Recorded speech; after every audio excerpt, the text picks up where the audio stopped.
আসসালামু আলাইকুম বন্ধুরা, শুভ দুপুর। দুপুরবেলা দেখবেন যখন কিছুই খেতে ভালো লাগছে না, মাছ মাংস শুটকি কিছুই খেতে ভালো লাগবে না, তখন দুটো আলু সিদ্ধ করে নিয়ে এভাবে শুকনো মরিচ দিয়ে ভর্তা করে নেবেন, দেখবেন খেতে অসাধারণ লাগবে। আসলে খাবার রুচি যখন একেবারে মুখে থাকে না, তখন যদি এরকম ভর্তা একটু ঝাল ঝাল করে এরকম ভর্তা খাওয়া যায়, তাহলে ভর্তার মজাটাই অন্যরকম লাগে। আর খাবার স্বাদটা কিন্তু বেড়ে যায়। মুখে রুচি না থাকলেও কিন্তু আপনি খেতে পারবেন। ধরেন জ্বর হয়েছে, শরীর ভালো লাগছে না, ম্যাচ ম্যাচ করছে, তখন আপনি একটু ভর্তা টর্তা দিয়ে খাবেন, শরীরটা ভালো লাগবে, খেতে শান্তি লাগবে।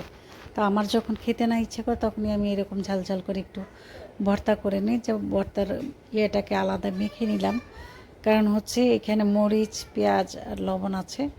তো এইখানে এটাকে একটু ভালো করে একটু মরিচ দিয়েও ভর্তা করে নিলাম পেঁয়াজটাকে। আর পেঁয়াজটাকে একটু তেলে ভেজে নিয়েছি। আসলে তেলে ভাজলে হয় কি, খাবারের ওই কাঁচা কাঁচা গন্ধটা থাকে না পেঁয়াজের, ওইটার গন্ধটা আপনার আসতে লাগবে না। তাই একটু পেঁয়াজ ভেজে নিয়ে শুকনা মরিচ ভালো করে মেখে এটাকে পেঁয়াজ দিয়ে পেঁয়াজের ভর্তা করে নিলাম আলাদা। আর একটা হচ্ছে একটা মিলিয়ে নিলাম আলু ভর্তা করার জন্য।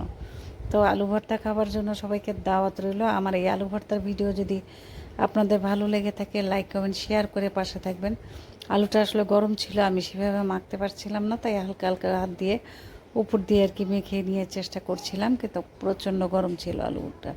আসলে আলুটাও তেলে মাখা হয়েছে, ভাজা হয়েছে, সেজন্য এরকম গরম। ভালো থাকবে।